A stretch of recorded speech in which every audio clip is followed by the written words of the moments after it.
Are you an indie podcast or content creator looking to reach a wider audience? Look no further. Introducing Podcastic, the ultimate podcast network designed exclusively for indie creators like you. At Podcastic, we believe in the power of unique voices and fresh perspectives. We're here to amplify your passion and creativity, connecting you with the growing community of engaged listeners who crave original content. Podcastic is more than just a platform. It's a support system built for indie podcasters, offering a range of resources to help you succeed. From tailored promotional campaigns to professional production assistance, we're here to help you shine. Our intuitive platform makes it easy for you to be seen and heard. We do all the heavy lifting for you. You just show up and create. Plus, with our advanced analytics, you'll gain valuable insights into your audience's preferences, allowing you to refine your content and grow your fan base. Ignite your passion, expand your reach, and thrive with podcasting. Visit our website at www.podcasticlife.com to get started. Podcasting, the home for indie podcasts and content creators.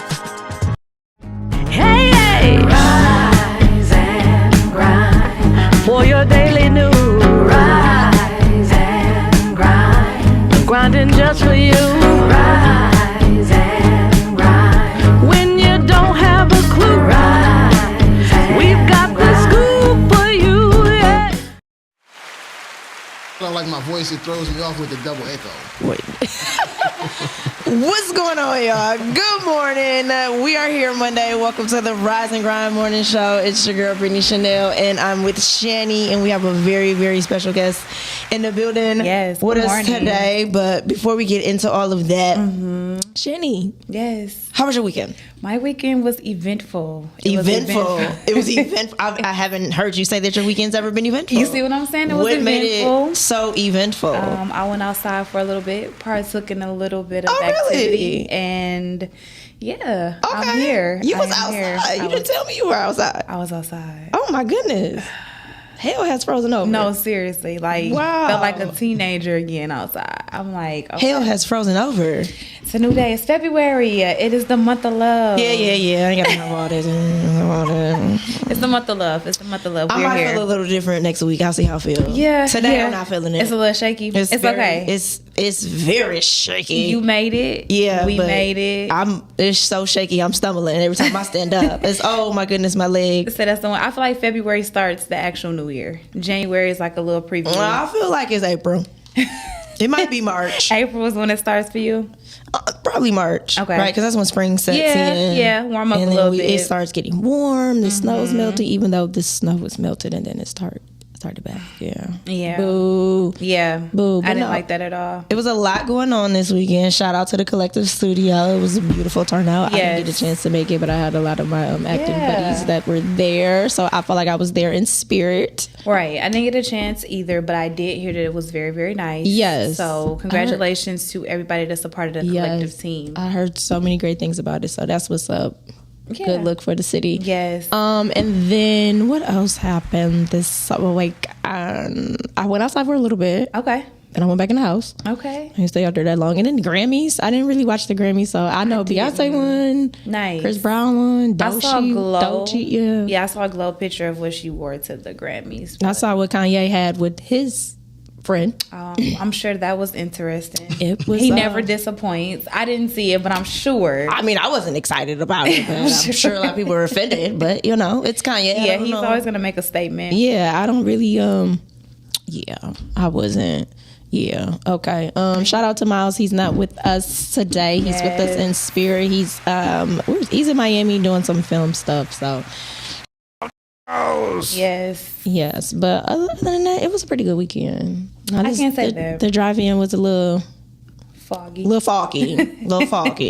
I had to leave early. But we made it. We made it. Thank God we made it. Shout out to everybody that's checking us out. Hey, Miss Monique. Good morning, Miss Monique.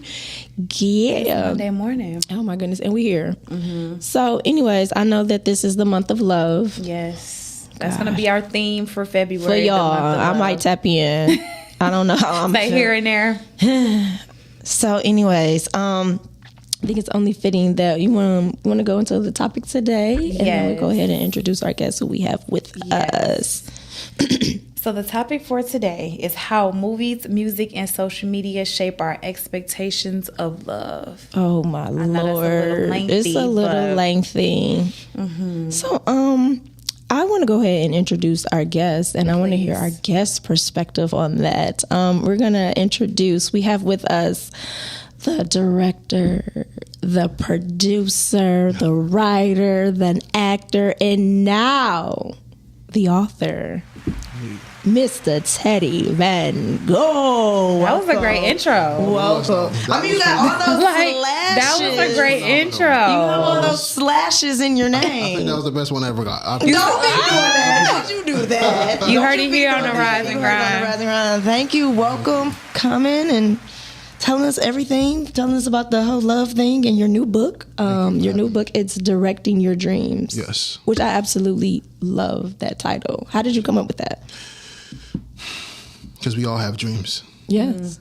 Some of us. And some of us, I think we all do. I think some of us are just afraid to act on them. You think so? You know what I mean? I think we all are gifted with those dreams. A lot of people, you're just afraid to act on them. They say the richest place is the graveyard, right?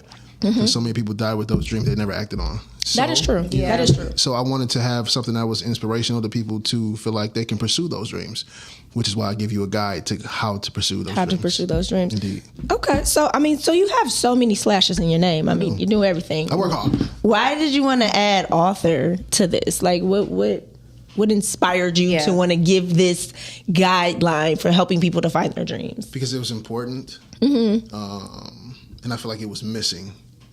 So at some point in time, the gaps have to be filled in. So I feel like, well, why not me filling those gaps? Okay. If I have the knowledge, I've invested a lot of time into education over the years. So at some point in time, you have to have a realization, well, I can't keep all of this for myself. So who am I going to give it to? And it's for the world, so why not share it with them? So this is my first installment to my series that I'm going to share with the world about how to make films from start to finish. So that way, for the people that don't have the time to go to school, invest in education necessarily, they can invest $14, $15 into this book and get that education, that knowledge right in their pockets, right in the palm of their hands. You know, especially I made it extremely comprehensive, straight to the point. It's no BS. It can be consumed by any and everybody. Nice. Okay. Yes. So this is your first book, but you said that It's not my first book. Oh, it's not. Okay, so what is the This first? is not my first book. So you've been an author. Yeah. Yeah, I've been a published author since I was in middle school. Nice. Okay. Yeah, so what was the first book? So I used to write a lot of poetry. Okay. Yeah, so I okay. was published on the site called poetry.com when I was a kid, and I used to win awards for my poetry back in the day. So yeah, I've been published in. So you've been destined for this. Yeah, I've been writing for a You've very been long time. destined for this. You know, I just don't speak about a lot of things. You know, I just tend to, keep things close to the chest and just perform actions as opposed to talking. I feel like you get better results that way. Yeah. Where did I your can agree with passion that. come from this? Like, where did the passion for writing come from, do you think? An outlet. Okay. So troubled childhood, I don't want to say the typical story, but the typical story. Troubled childhood, needing an outlet to vent. Right. You have your pen and your pad. You can write whatever it is you want to write. I was fortunate and blessed, and I talk about this in the book also. I was fortunate and blessed to come across an English teacher who gave me a little bit of guidance, gave me a little bit of direction, and set me on a path. I love Miss Bailey to this day. I haven't seen her since elementary school, but if I ever did, I would love to give her flowers. She was my 5th grade English teacher, if I'm not mistaken. Okay. I won my first award in the 7th grade after leaving elementary school. So, yeah, I owe a lot to that woman as far as my creative writing journey is concerned. Okay. So with that is that how you tapped into acting? No. So how did you? I mean, because you do a whole lot. nother realm. That's what I'm saying, like you do so much, right? Yeah. So you start off with writing. Yeah. So how did you tap into the acting part of it? So I was fortunate to get a role in 8th grade as Harold in Cinderella. After that, I come from the era where theater wasn't cool. Really? Yeah, it wasn't cool. Like I'm 38. Like theater, It wasn't cool. Yeah, theater wasn't cool. Like if you were in theater, like you were, you know what I mean? Like a geek. Or I can see so that, though. Like a band geek. Is Like, that? you had to be masculine. Like I'm 6'2", 300 pounds, and I've always been big. I graduated from elementary school at 200 pounds. So I'm always the biggest kid in school. So it's like you can't be like that was considered soft. So you had to play contact sports. So Wow. I know it was. I've heard that so though. hard being a man. It you know what I'm is. saying? It's hard turf for y'all. That's the era that I grew up in. You Y'all had to can't do fight. You nothing. had to play contact sports. That's kind of what it was. Yeah. So being in costumes and wearing makeup and stuff like that wasn't okay. So Did you sing?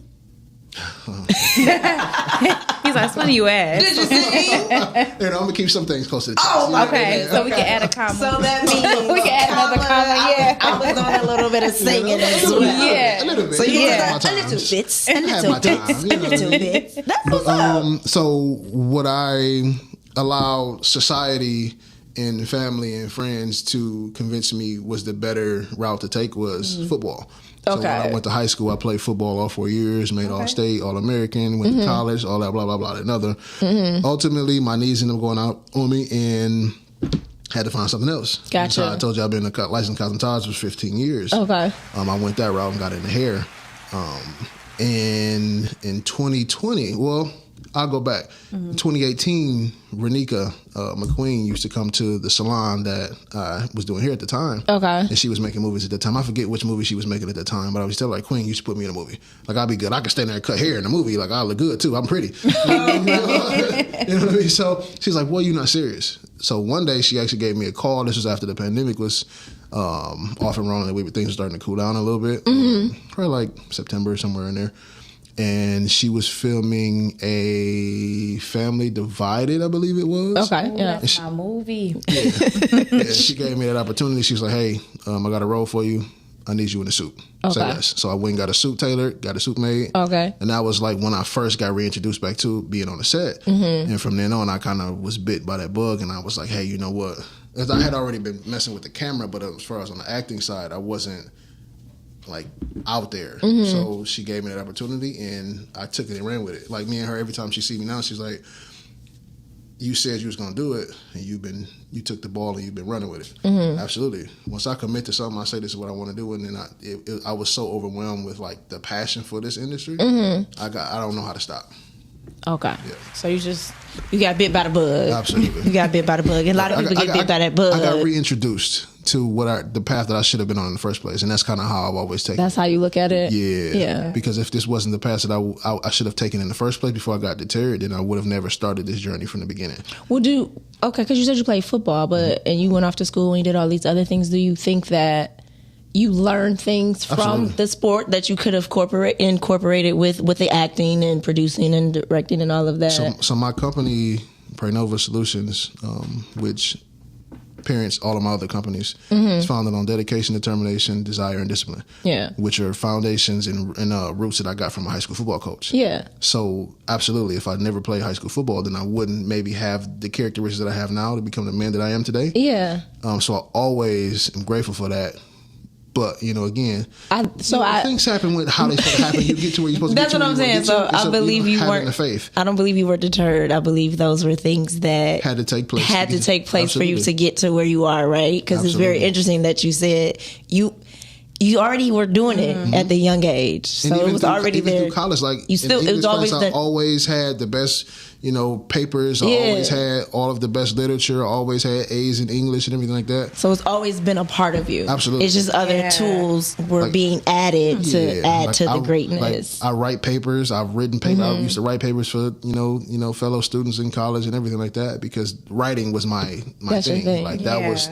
If nothing else, I can write and I could talk. I needed to have you in college because writing was baby. Yes. I can write and I can talk. That's Man, for sure. Yeah. what I could love to write stand papers. writing. I was just a procrastinator because I feel like I did my best work under, No. pressure. If I had to write a paper, But I was writing that's a an paper interesting thing, though. for you. Yeah. It took me 3 months to write a paper. Really? Because I know I no. could knock it out, and that's why I feel like I procrastinated because I'm like, okay, I know I got to get it done. I have to sit here 3 and months? do this.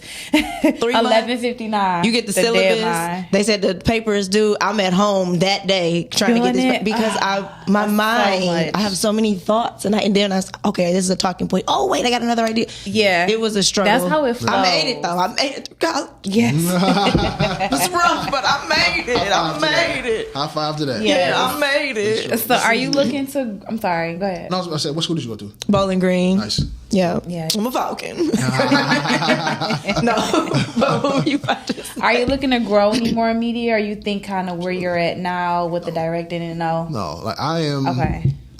It's a gift and a curse. I'm one of those people that is never satisfied with where I am. Like, Oh wow, okay. growth, and I wrote a book. Yeah. So, you know what I mean? wrote a book. So it's kind of like people like that have the fortitude to do something like that are people that I feel like are comfortable with being stagnant.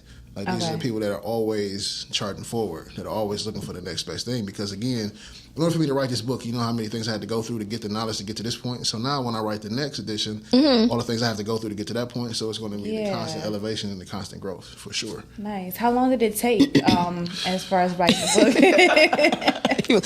Megan, Exactly. Okay. So again, like it's been a compilation of the knowledge. So if it's taken me 5 years, actually it's taken me my entire life. So when you read the book, you would see like the things that I touch on and how real world I make it, right? Yes, I talk about the technical things and the actual resources that you can actually pull from and go to, the tools that you can actually use, right? But a lot of it is like real world application stuff. Like that took a lifetime to write. Actually getting the pen to the paper and typing it out and everything like that, probably about 2 weeks. Okay, that's the easy Okay, part. that was That's the easy part. Right. But You just been gathering living a the data life. and the knowledge, Exactly. It's just like music, yo. Okay. Like, the best artists, the artists that you love the most, talk about their life experiences. The best authors that you know that write about their life experiences. The things that they've actually put into place, actually experienced, and actually gone through to help the next person not have to go through it. And or at least if they go through it armed with the knowledge that they need to come on the other side a better person. Yeah, well, it's the same for acting. Absolutely. The best actors are the ones that they use their personal experiences and they have gone through some things because they know how to shift that pain. Which is why we go back and I can have this conversation with you because you understand Meisner and the purpose of it. And Ivana Chubbuck too. You know what I'm saying? But Yeah. I'm not gonna say I don't focus on everything else, but I'm in love with Meisner. You love Meisner. Meisner. I have people like it's so funny because each actor is so different with the different techniques that they do, and I've studied most of them, the popular ones, obviously, and I kind of use a little bit of each. Absolutely, you have to. Right, you have to. Like, I don't believe that there's just one way. Absolutely, I believe you because they're all techniques. absolutely. But then all tools in your toolbox. yeah, and it's just like basketball because I play basketball, so it's the same thing. Like you learn the You fundamentals. was the one or the two? I play point. I was running the show. I felt it. I felt it. I was running the show. It's in the attitude. And he did his. He did, yeah. No, but I was running the team. Okay. But yeah, Carried him on my back. it's like basketball, right? You have the fundamentals, which is what I believe in life, right? I believe Absolutely. you have the fundamentals, Absolutely. right? And then you get good with the fundamentals, and then that's when you start adding your own little skills and Absolutely. techniques, That's and then true. your own talent comes in. Absolutely. So I look at acting the same way, right?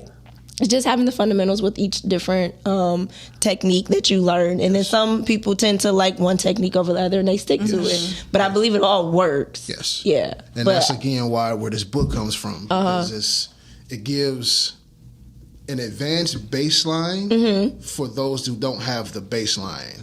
Gotcha. So the whole reason that prior to me going to school for film, I had experience in the field. Like I was telling you, I had been on bigger sets. So I've been on sets like BMF. Okay. I had an opportunity to talk to the DP, had an opportunity to talk to the director, had an opportunity to actually get hands-on and figure out why they move, how they move, how they move, how they move. Right? They moved quickly, didn't they? Surprisingly, no. No, okay. So those sets are a lot slower, a lot more meticulous. Because it's well, that is a series too, right? Right. So it probably is different on a But series. then at the same time, you got to realize they move a lot slower too because they have the time to. That is true. So what's fast for them is not fast for us. In independent world, we're making projects in 7 to 14 days. I'm totally against the 7-day shoots, but you can sip your tea on that. As you see, I did. Okay. No pun intended. As you see that I did. No shade, no tea. None at all. Yeah, None at all. If you can that's get how done, you can do get it. done, Yeah, but you have to move at the quality Right. too. Literally. Absolutely. You don't have time to let Let's stuff not slide. water down the quality. Right. Yeah. So when they have 3 months to film a project and they have a whole day to film a scene, you don't have to move as fast. That You is just- true. Yeah. You move more meticulously.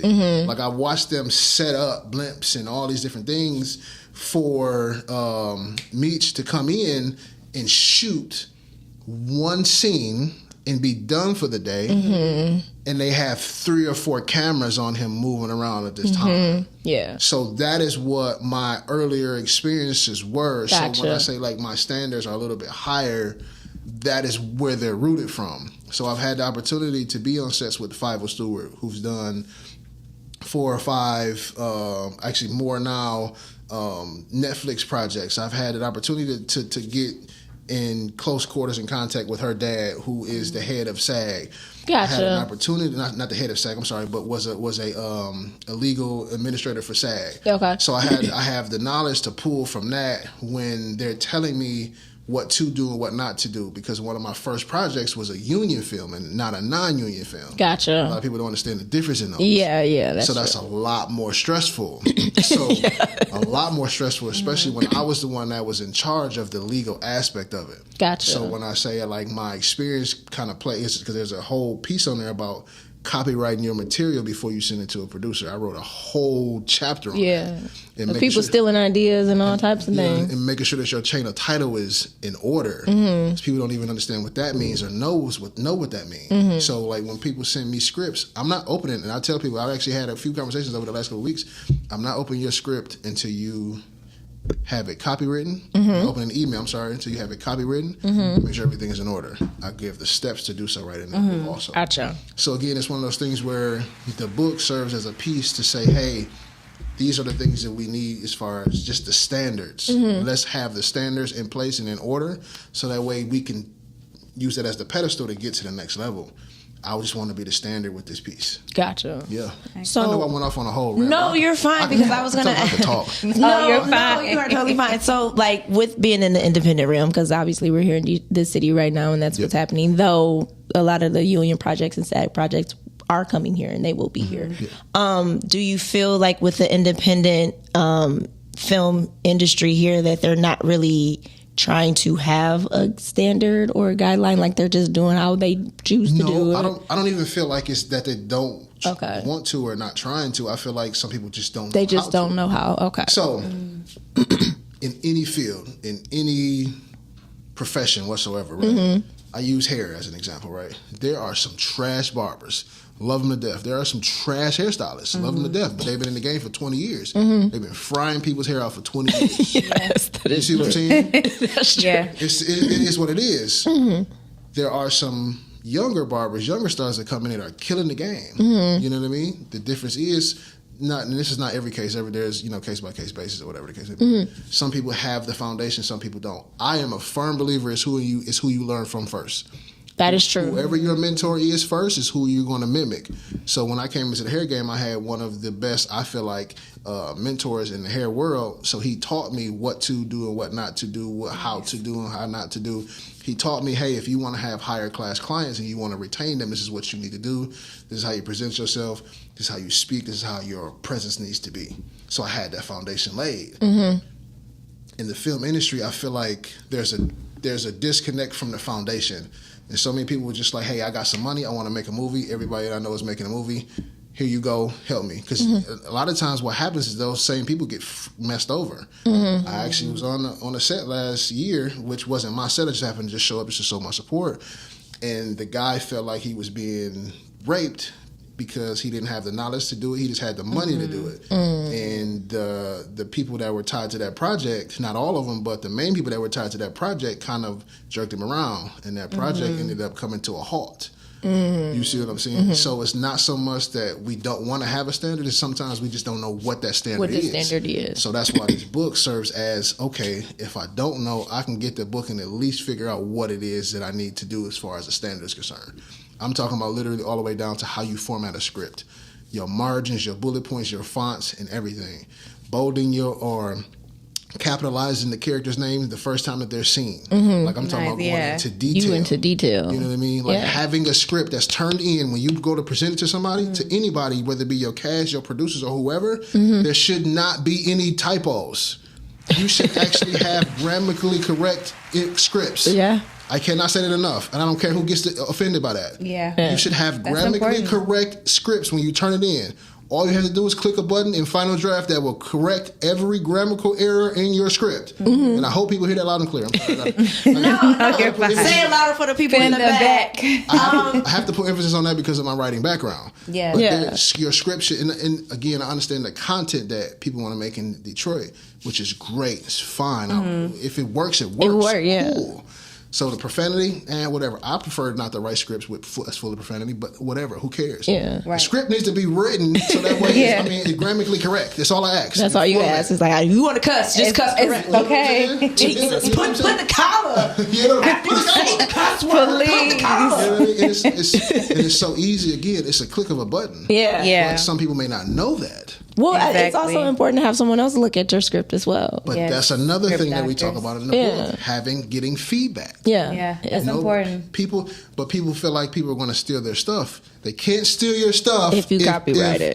You copyright your material and protect it. Yes. So I hope people hear that. And that's why it's the first step that you require before Right. it being looked at. Absolutely. So I talk about that also. Yes, and actors, make sure someone looks at your reel too. Yes. Get more than one person to look at your reel. Good Fresh feedback, eyes. fresh eyes. Yeah, like, I mean, Absolutely. we hate criticism, Yep. but But it's constructive criticism. necessary. it's criticism. It's never constructive. I mean, it's to help you be better. It's not talking down. Yeah, It's necessary, It's a yeah. matter of changing our perspective of Right. what it is. Yeah. Because it's never constructive. I don't care what nobody say. I It feel- hurts. Yeah. So let's just say Hey, it's it's cool. gonna hurt. Now, have you had it where you've given the necessary advice for the change and the director or the producer or whatever is solely sold on what they want?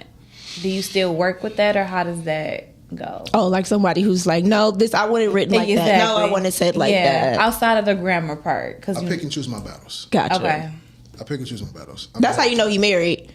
That's a fact. That's how you know he's married. Men, listen, Yeah, that's how that you know is good, he's yeah. married. He's already got I just want to that. say that louder for the people in the back, aka Dorian.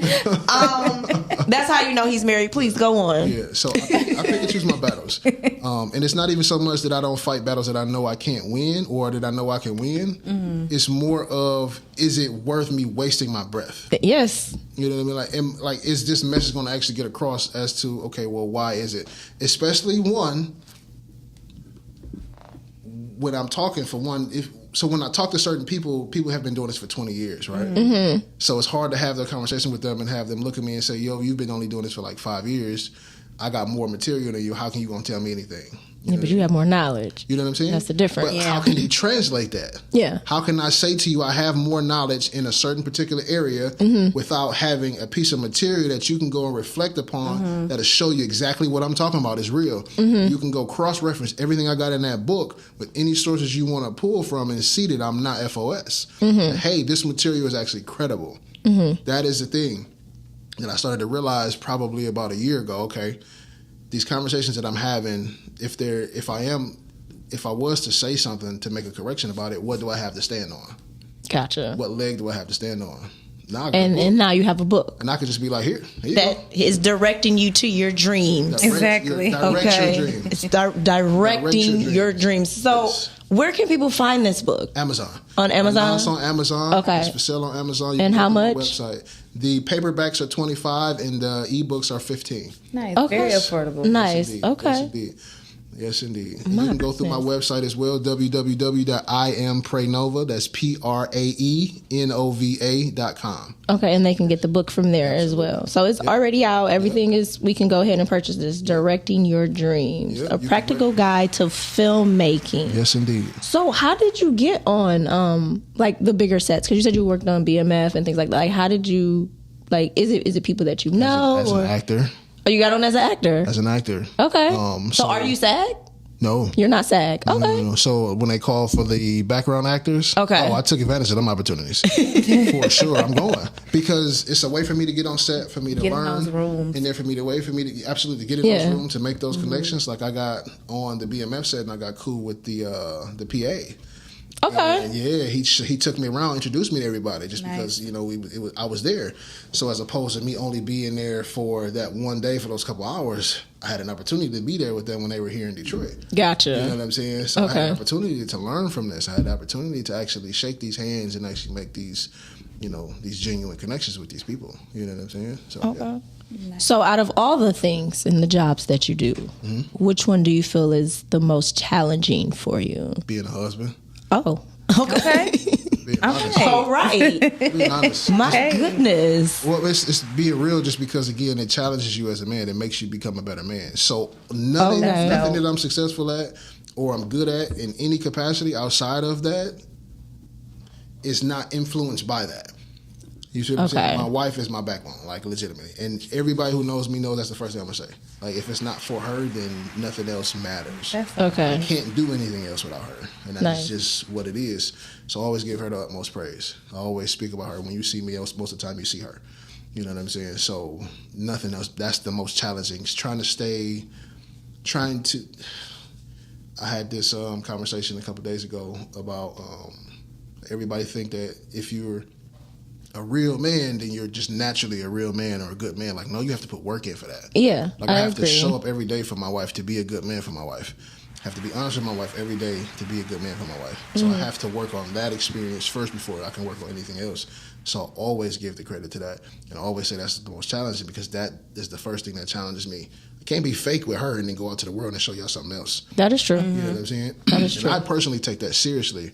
So when my wife shows up and I'm saying something to you and you watch her on the side, because I watch Kevin Gates when he was saying, if you want to know who a man really is, you look at his wife when he's talking. That is true. Because it's all in her face. That's real. It's in her body language. So when she's sitting right next to me and I'm saying what I'm saying and I'm speaking in as confidently as I am, and you check over at her and you see that she like, yep, that's pride for me.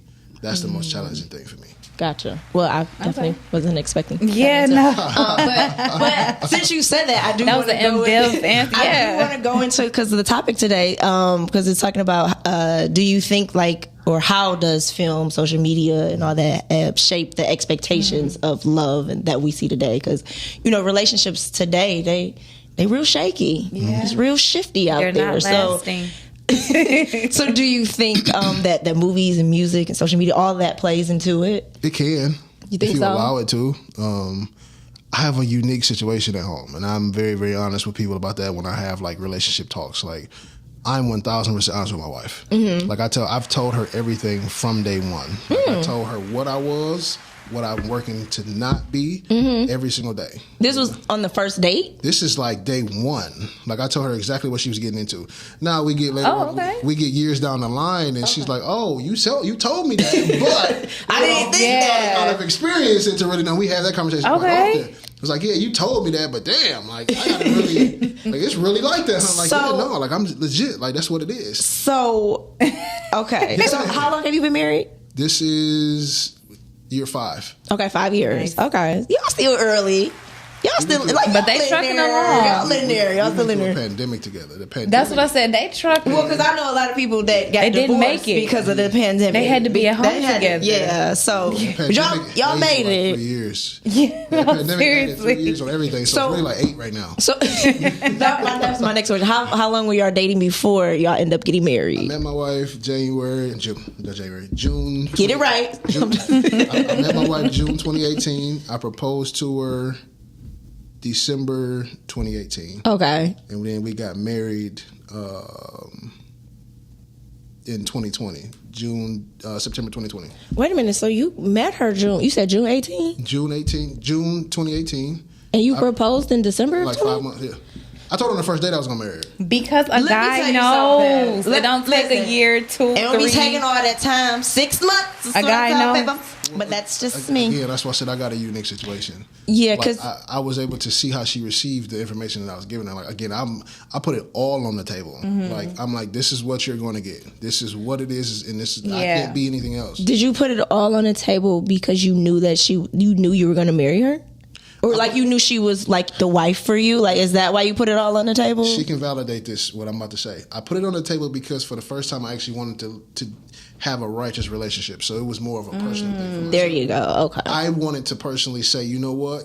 This time, because I wasn't nothing prior to her, and I'm 1,000% honest about it. Well, you play football. Yeah, absolutely. And I fully, as soon as you said football, I already knew. You play football. And I fully exploited that opportunity in my life, too. I'm just going to be honest with you. You don't have to. You play football. We know. Right. But those are all the things that I was honest with her about. Yeah. Gotcha.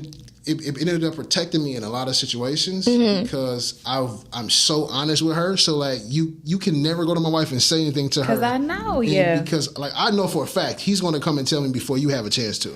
And honestly, I believe that it should be, right? Mm-hmm. Right. Because I feel like as a wife and a husband or boyfriend and girlfriend, other people should not embarrass me. Facts. That is the biggest thing for me. Don't embarrass me. I never wanted my wife to feel embarrassed. Yes. Like that's like a huge thing for me. Yes. And you know, Yeah. obviously we make our mistakes, but one thing that I try my best to never have her be in a position where she's embarrassed. I'm big on that. So yeah, that's why I operate how I operate. Again, that's more of a personal choice though. It's a me thing. Like I woke up one day and I said I wanted to be a grown ass man, and I chose to take the steps to do so. And one of the biggest steps in doing so is I have to be honest with the woman. For one, she lays next to me every night. She's the only person that can take my life at any given moment. Like, let's be honest, that's real. And that's trust. Yeah. I close my eyes next to you every single night. You could slit my throat in my sleep. That is true. You know what I'm saying? So Lorena Bobbitt. So it is what it is. So how can I not be 1,000% honest with that person? How can I not, have that person trust me 1,000%? So, but that was a grown man decision that I had to make when I. Yeah, and obviously, because a lot of people now with the whole dating, people are wearing masks, right? And some people don't have intentions. Right. So, like, attention and intentions are two different things. And a lot of people just want attention. They don't have intentions, and I think a lot of people are getting that confused. I do think for some people, like you said, it can, but I think like it's pushed, especially like Disney movies with like little girls looking for a knight in shining armor and he's gonna come and rescue us. You know what I mean? And then like rom-coms, even though I've had a few rom-com moments. So you said you had a story about Yeah, that's how, how I bet my wife kind of. can you please tell us a story? I guess Like you in a could say- rom-com way? I guess you can kind of say it was rom-com, but anyway, it was just more like just me being me, like legit. Like so, me and my wife worked out at the same gym for years. We Telling people go to the gym. I'm telling you for sure. We never actually crossed paths with each other at the gym. I have videos years before me and my wife ever met of her son in the background of my videos. Wow. Which is crazy. So we look back at it and like, that's my son. That's crazy, right? My goodness, that's You crazy. wouldn't say no. Legit. So one day she posted a video. She was walking in the skirt. Legs. I was like, okay. Yeah. So I started. I'm like, I'm going through my liking picture phase. You know what I mean? Yeah. Then she posted a picture of her squatting. So some of y'all might cringe at this, but it is what it is. She's still with me to this day. She posted a picture of her squatting, and so I jumped in her DMs. I said, "Damn, that back shot look good." And we've been married ever since. He was intentional. Take your shot in the DM. I mean, you just never know. You just Go to never the know. gym Go and to the keep gym. your DMs open. I told Shani, I'm like, people need to go to the gym. Yeah. Like, just go to the gym. Be focused. You never know who's watching. No, You just seriously. never know. Go to the gym. Don't be looking crazy on the machines. If you don't know how to use it, ask for help. Go to the guy. How you do this? Yeah. Yeah, there you But go. some guys really be focused in the gym, so I don't. They I'm one do. of If they headphones Yeah, in and they some locked do. in, Yeah, some dudes really be focused, so. just catch them when they spraying the stuff to wipe down the You know, equipment. It's a sanitation phase. You see what I'm saying? Just catch them then. what I tell They ladies, got one ear back. just be cute. Wear your leggings. They always make you look good. And make sure that you are focused. At least look like you focused. And do the Stairmaster. I always say Yeah, that too. you but can't mess up on that. Listen, I go to the The gym. biggest part of my experience, I told you, my background is in sales and management. So I used to run gyms Mm-hmm. for a living, and I could tell you stories. About what happens in the gym life. What goes it? Do you need to? It's You probably nuts. need to do a movie on that. Just listen to me. That could be a good idea. I got a lot coming. Okay, speaking. So, what is next after the? Obviously, we have the book that's Right, we out. have People the can go ahead and get that on Amazon. What about film? Are we doing film? Are you working on a series? What's next So, when it comes to that? Corruption 2 is sitting in, developing. Okay. I'm also working on the series as well to follow off of that. Okay. I am also working on a project that I'm really, really focused on right now. It's called Overpass.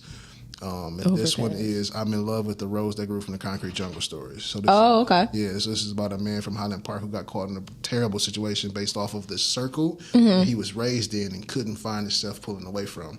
And I wanted to tell that story about how he actually was able to regather his life and turn everything around. So I feel like this is one of those stories where, again, we're not all trying to shoot everybody up. We're not all trying to kill everybody. You know what I mean?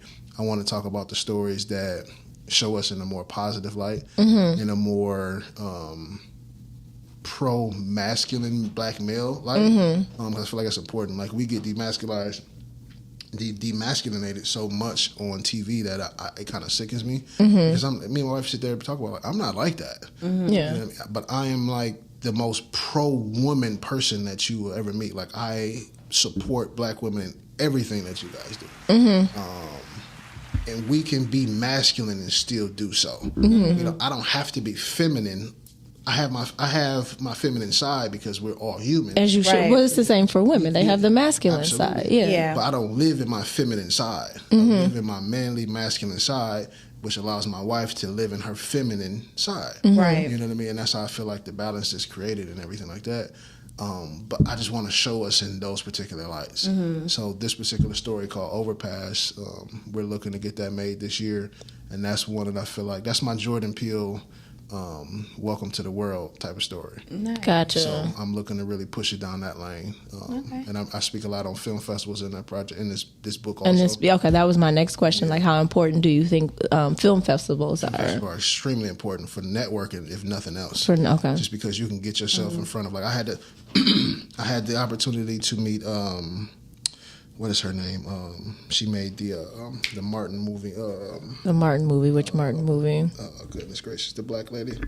I know her name. It's pissing me off. I can't think of it right now because I just had it in my head. Anyway, I was able to go to the Toronto Film Festival last year, and I was actually able to meet her. Ava DuVernay. There we go. Oh my goodness, I love Ava DuVernay. Yeah. She is gorgeous in person, just a beautiful person, beautiful aura. You could feel it through the screen. Meet her down in Toronto last year. Okay. And that was like a beautiful experience and a life-changing experience for me. I just literally woke up one day and just drove out there and had the opportunity to be in her presence, to actually sit. Nice. It was when she was running Origins through the circuit. Okay. Last year. I don't know if you guys seen Origins yet, but it was a really, No, but I know about Origins. yeah, it's a really, really good one. There's a lot of history in that.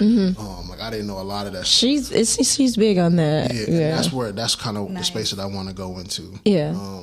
Because that is important to me. Yeah, I want to work with her, and I love her story because she started off, being a publicist and doing things like that, and then she trans over into film, and she wasn't even really doing it that long. Like, she didn't even have that many years of experience with it, but she obviously had the knowledge and took it and soared with it. Yeah. So yeah, I love her story, but yeah, I definitely want to work with her. Nice. She's one of my. So that's dope that you got that opportunity to meet her. Nice. It was brief, but it was life-changing. It still was a connection. Absolutely. Yeah, and it wasn't by accident. Not at all. Yeah, like you said, you just woke up. Yeah, and you went down there. Yeah, it was placed in your spirit. 4-hour drive. Nice. 4-hour drive. It was beautiful. My goodness. I love traveling to Toronto. That's If Toronto. y'all don't go, y'all gotta go. I love Toronto. Oh, I've been Toronto to is Toronto. nice. I like Toronto. Yeah. Just don't go in the wintertime. No, I went in the summer, and Nice. I went a couple times in the summer, and did horseback riding and all types of things like that. My goodness, I had a great time. That's one of my Toronto is lit. Yeah, It is. It's a lot of stuff to do. It's lit. It is. Like, me and my wife, the first time we took salsa dance and salsa lessons was in Toronto. Oh, nice. Yeah, so we took one of our earlier dates was we went to Toronto. We took salsa. We took a drink mixing class. Oh, like a That's mixology nice. type of thing. Mixology class. We had the opportunity to do that, Nice. and that was like, Yeah, But those the get you pretty problem lit. was, Yeah. It was 4 hours to get there, but it took us like 9 hours to get back. Cause y'all did that mixology. No, we was in a snowstorm. That's why he said no winter time. We had to take the streets back home. Really? And not the freeway. Back Whoa. roads. Yeah, the roads were blocked off. I never even pictured Toronto having back roads and things. 'Cause I'm so used to just like a We were in freeway. the country. This is outside of Toronto. This is through the country. Like, I'm telling you, we took the back roads all the way We back just to would have been over there. Yeah, we gonna stay a little bit longer. We just gonna be over there. So how do you make the difference, or make the decision if something is just gonna be a movie or a series, or just gonna be one book or a series? How is that determination made? It depends on the story. Okay. So I guess you could say the rule of thumb is if there's a story that you can't seem to flush out in 60 to 90 pages, which, obviously a page is equivalent to like a minute on screen. If it's too much story to flush out in just that amount of time, then that's telling you it needs to be a series because there's more that you need to tell. Like it's more character development that needs to happen. There's more focus on the development that needs to take place. So that's usually the rule of thumb when it comes to that. Okay. So when you're writing, do you just write by yourself or do you have other people that you write with? Because I always say I think it's important to kind of have a writer's room. Yeah. Most of the time, so this year I have 3 workshops that I just launched. Right? Okay.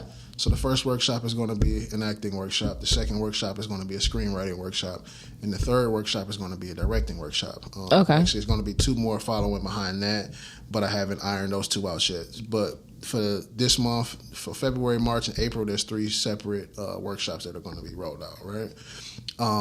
Going into the writer's room. This year, I want to build my own writer's room because I can put out more material if I have more material. Because obviously, I can sit back and I can write on my own, but if I have a team that's actually working with me to flush out these stories, then that's even better. So usually my writing process is I'll write it, then I'll either have my wife read through it or I'll have one of my partners read through it and see how it feels to them as consumers. And then I'll make the adjustments based off of how they feel because I write extremely vividly. So usually my first draft is extremely drawn out with action, so you can actually see the story from a consumer standpoint. And then as we get closer to what I've learned is as we get closer to production, I'll take out a lot of the action that's unnecessary and have the original script as my script, but the script that the actors get as the actual acting script because I don't want to direct them too much on the page. I save that experience for when we get on set. Gotcha. Again, I told you I'm extremely hands-on, like extremely hands-on. Like I'm right there with you, even down to when I cast, I spend an hour on the phone with each one of my cast members, building a relationship with them. Like their relationship is extremely important. I agree because I feel like as an actor it does set the tone for how everything is going to be, and it lets you know the vision of where the director is going and then your vision of what you see with the character. So I like that you get to work with like your vision as well as the actor's vision. Some people don't do that. They don't. I'm extremely collaborative. And I'm glad that you said casting, right? Because I believe like it's 80% casting. Absolutely. Right? And I don't think people realize how important it is to actually cast and put people together and do chemistry reads with people. It's extremely important, and I don't really think people really pay attention to that. Absolutely. You know what I mean? Like it sets the tone for the entire project. When you meet and put actors together that this might be their first time meeting, but it's like they've been knowing each other forever.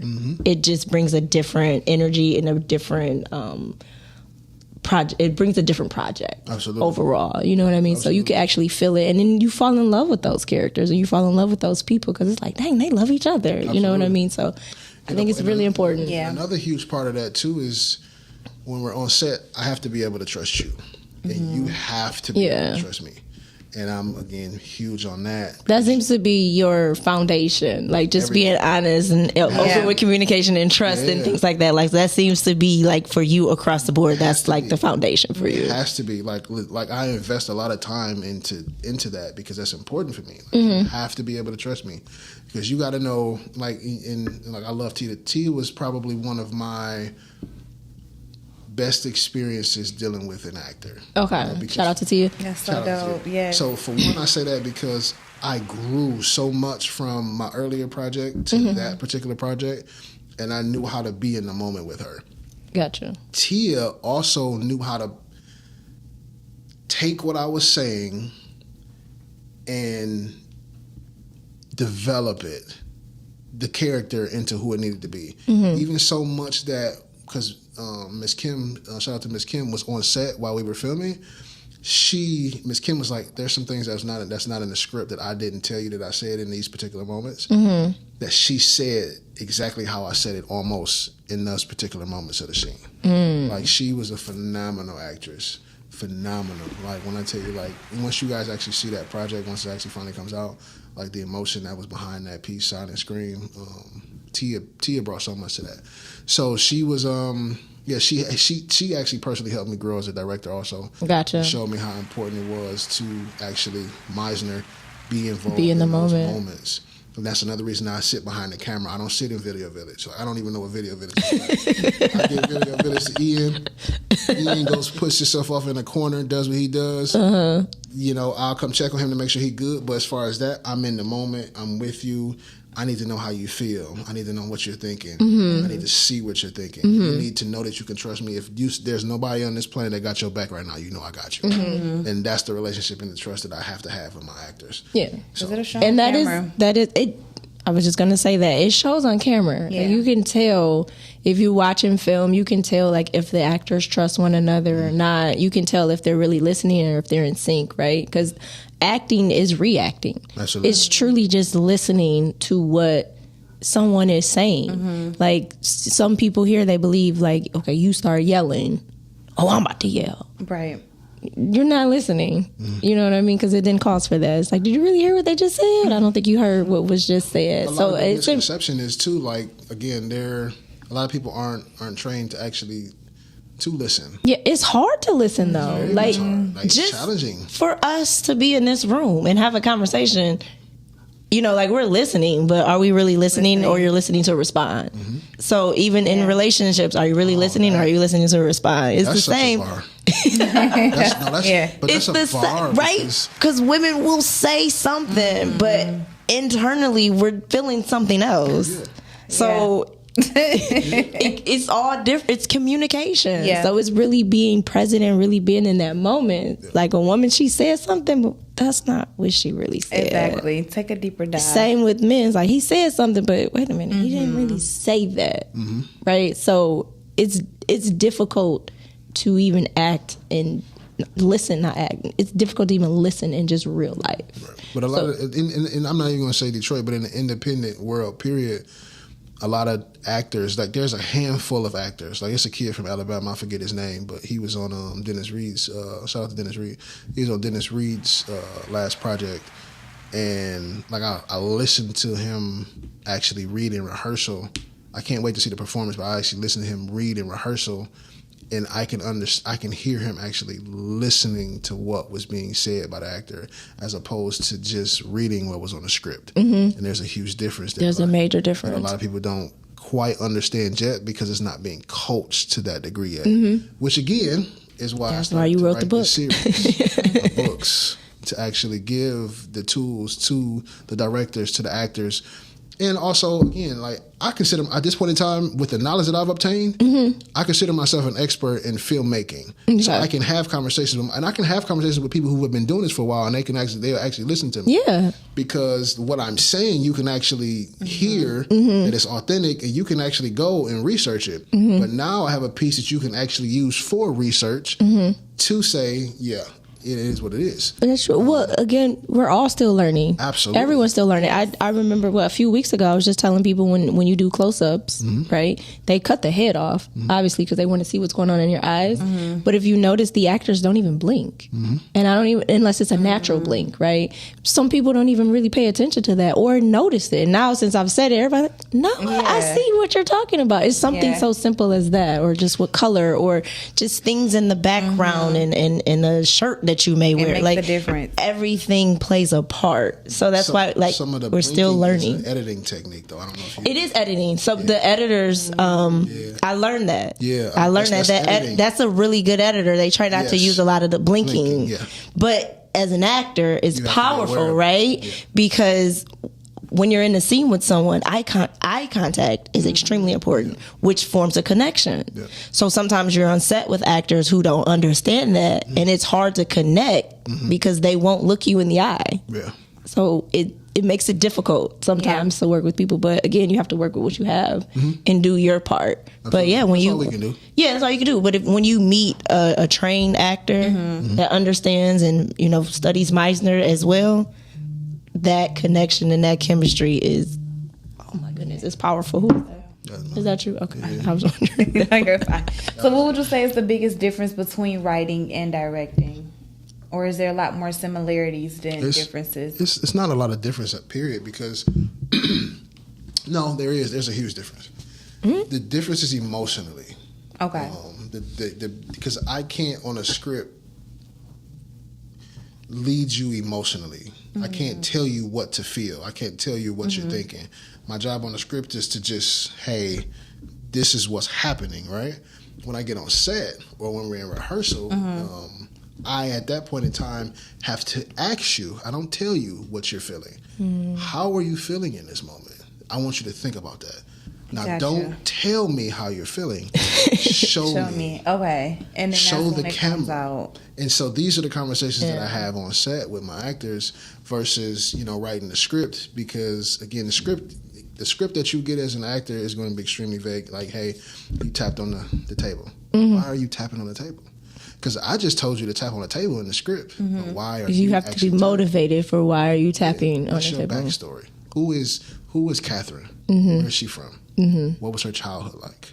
You know what I mean? Yeah. So these are the questions that I'm asking as a director, not telling. A lot of people, not even on any level, a lot of directors go wrong by telling people what they should be thinking and what they should be feeling, as opposed to acting. So like when a lot of actors that I'm working with that come up to me, like I had one particular situation on Corruption, and he was coming up to me, he's like, well, what should I be doing and thinking in this moment? You tell me. You're the character. These are this is your people. life. This is your world. These are the people that you are for this time. What are you thinking in this moment? What's causing you to tap on the table? What's causing you to sit back in the chair? What's making you sit back and retreat from this conversation as opposed to engaging more? What are you trying to gain from this situation? What do you stand to lose in this situation? So these are the conversations that I'm having with these The people. actors. Yeah. Yeah, as you should. Hey, caller, we got a caller. What's going on? What up, dog? Oh, we didn't want to talk to you today. What you want? Good morning. Who's that, Mom? Yes. My guy, what's up, bro? We were having so much fun, and then here you come to mess up the party. Jesus. Well, Did you make it safely? No, I'm at the airport now. Oh, Oh, okay. what's going on? No, I was going to tell Teddy that I'm going to a place, Teddy, where you should be at. Okay. I wish I would have had your number, but Miles, stop we BS. can't. Stop. You want some BS because you got my number. And if you ain't got my number, you connected to my cousin directly who has my number. okay. But now, I need for Brittany to give you my number Okay. because it's a place I'm going with Netflix, Apple TV, Paramount, and everybody's going to be at. Okay. That's where you at right now this weekend, or you talking about something coming up in the future? That's where he's headed today. You telling me I need to get on the flight right now? Oh, honestly, I can see you. I can get you a pass. Make sure you. Yeah, I'm Make gonna have her send you my number. He called me. All right. Yeah. All right. No, but the topic is the movies, like tricking people about the romance or the love. Mm-hmm. Yeah, it's a lot of fallacy in film. Yeah, absolutely. I mean, it's entertainment at the end of the day, but some of it is really real life. Yeah, Yeah. it can be real, but I'm gonna say us. We fall short. There's a lot of things that we be looking for in a relationship. We don't come to the table or the back doorway. Give me an example. Like flowers, right? Mm-hmm. Me and our community don't get flowers that much. So by the time we get flowers, it's because we're trying to make up. Oh, okay. Yeah, you know what I mean? We don't take the initiative a lot when it comes to courting or getting our women. Yeah. Well, I mean, I think a lot of that, sometimes you don't know how, or you've never seen it. So how can you do something you've never seen? I mean, that's a good excuse. I mean, I don't really necessarily think it's an excuse. I mean, we talk about it quite a bit, right? We got a lot of the children growing up just in single parent households. So if they never seen daddy do something, or you know what I mean, they constantly see mom and dad arguing and fighting. That's what they're thinking it is and what it looks like, as well as in our movies, it's being shown to our children. Yeah. Like, I had this conversation the other day. I think we were talking about it, Miles.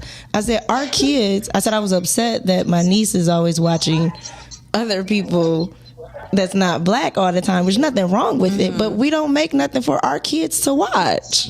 Yeah. We don't make anything for our kids to watch and sit and enjoy. They sit on YouTube watching all these other kids. Yeah. They don't Do see nothing. themselves. We're not making it. Yeah. Going back to what Miles said, though, I side with that being an excuse too. And what Miles just said, you think is an excuse? Because I grew up with a single mom. Yeah. I was raised by all women. I never was taught how to treat a woman. Like my mom, wasn't married or any of that stuff like that. But that's a decision that you made. It's a decision that you have to make. So you're going to either just like if you come from poverty, are you going to continue to be broke and make that as an excuse because nobody taught you how to make money or what financial literacy is, or do you take advantage of the opportunities with Earn Your Leisure? Shout out to Earn Your Leisure and all these different platforms and stuff like that teach you how to be financially literate. But you also said something too. You said you went through a lot of nonsense and BS before you even got to the point of you wanting to make the decision of being an honorable man. I got tired of being the man that I was, which led me to becoming the man that I am. Yeah. But you went through something though to get there. Yeah, we all go through something. No, so that's why I say it's a choice. We have to make that choice to say, I'm no longer going to be this person, or I'm no longer going to go through this, or I'm no longer going to continue to live like this. So do you think had it been the opposite and you had a male in the household, would you have went that route? Who knows? Okay. You never know. Gotcha. It kind of is what it is, because there are also studies that show like, you can have a stable father or what's the famous study where the father was an alcoholic growing up and raised his sons around that, had 2 sons. Mm-hmm. One chose to do exactly how the father did. The other one chose to do the exact opposite. Mm-hmm. It's a choice. I agree. I mean, I'm not saying that it's not. I just think seeing it more, I feel like you might gravitate toward more is what I'm saying. I think it's easier if you've seen it is what I'm saying. Representation. Yeah. What are you saying, Miles? I would say this: the first time I met Teddy, I met him and his wife together, and I was like, that's what real love looked like to me. I appreciate that. They wasn't all on each other, but you knew that was his wife, and you definitely knew that was her husband. Yeah. Appreciate you, man.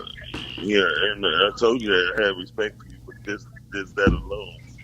And what I try to explain to people is, when you dealing, you brought up something, like I said, excuse-wise, Britt, we making excuses the same way people make excuses in the film industry. They're making the same damn movie over and over and over again. You know what I mean? They can take time to find out what kind of cruise they're going to go on and trips to Atlanta to have fun, but they can't take time out to learn what they can really learn from in the industry. Those are the excuses. There ain't no, I ain't know it exists. You can ask ChatGPT, what's the next film and conventions coming up, and it's going to tell you. Mm-hmm. There's no excuse no more. We living in the no excuse world. Unless you say you lost a leg or you about to have brain surgery or whatever, we live in a no excuse world. And you don't have to be taught how to do nothing no more. You can ask Siri, hey Siri, how do you spell this? You can be the most illiterate person. Mm-hmm. And you can ask Siri, hey, what do linguistics mean? And it'll tell you. So we got too many tools in life to have excuses. Oh, I agree. I never disagree with that. I mean, me and Miles don't disagree on that one. Other things we do. Yeah. and when dealing with movies, now do the films also make some BS films that show men disrespecting women and women disrespecting men? Mm-hmm. Hell yeah. And those are the ones we wind up gravitating to. But that's what I'm saying. We see that. Sometimes, the other stuff they think is not real, or it's like, I don't believe in that, or that's a fairy tale. Like, you have conversations with people that believe that. Mm-hmm. Listen, we've been believing in fairy tales since we was 2. I still believe in fairy tales. I listen to Anita Baker. Yeah, but she can't even sing no more. Shut up! I can't stand you. I still like fairy tales. I don't care what you say. You got you can't sing when they start calling you auntie. I can't stand Miles. But the truth is though, dealing with movies and things like that, I'm glad you got Teddy on there. I'm glad that you're on there because y'all are 2 people in the industry I definitely respect, and we need to get to telling real stories. even with good endings, and even if we have a bad ending, make sure it's a godly ending or message to be told in it. That's all. So, Okay. Well, thank you, Miles, so much. Thanks, Miles. Have a safe flight.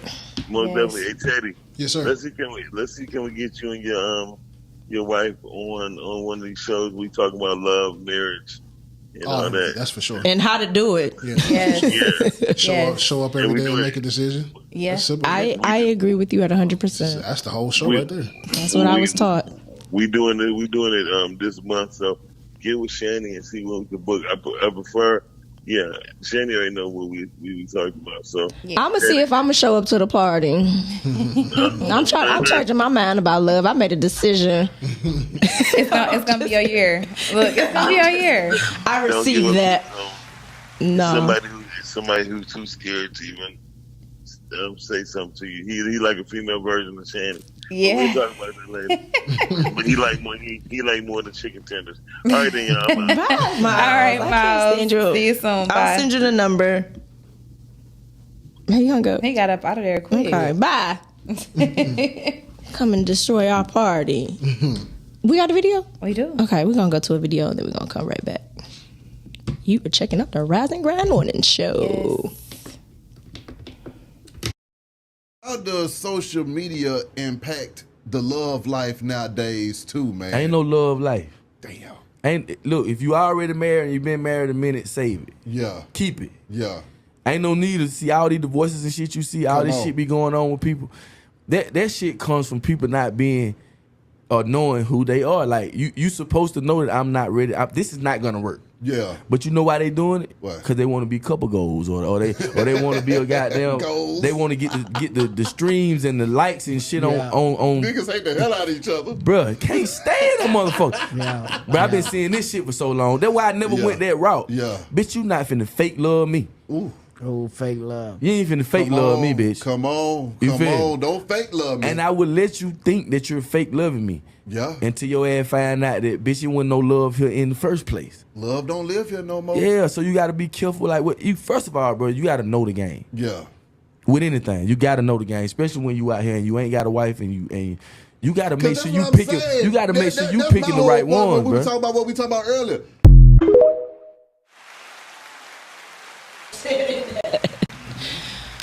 You gotta pick the right one, bro.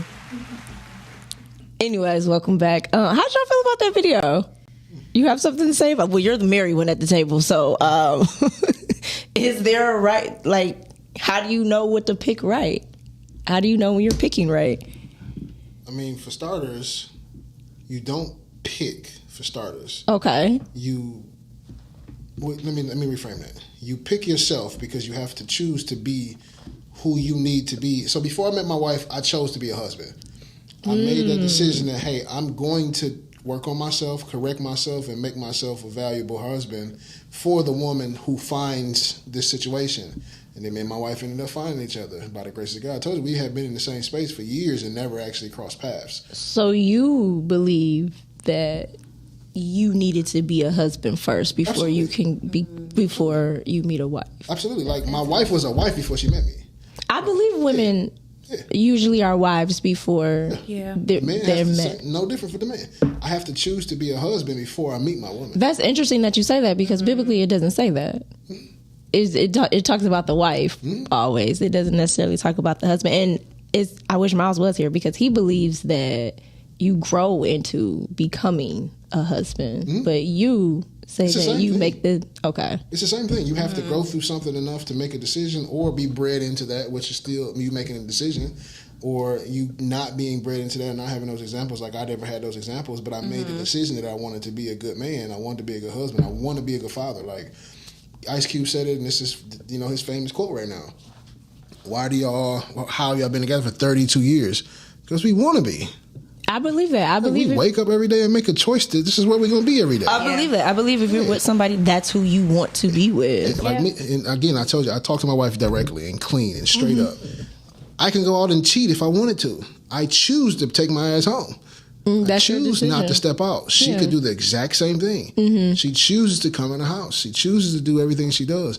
One of the biggest things in our relationship is I've never forced her to do anything.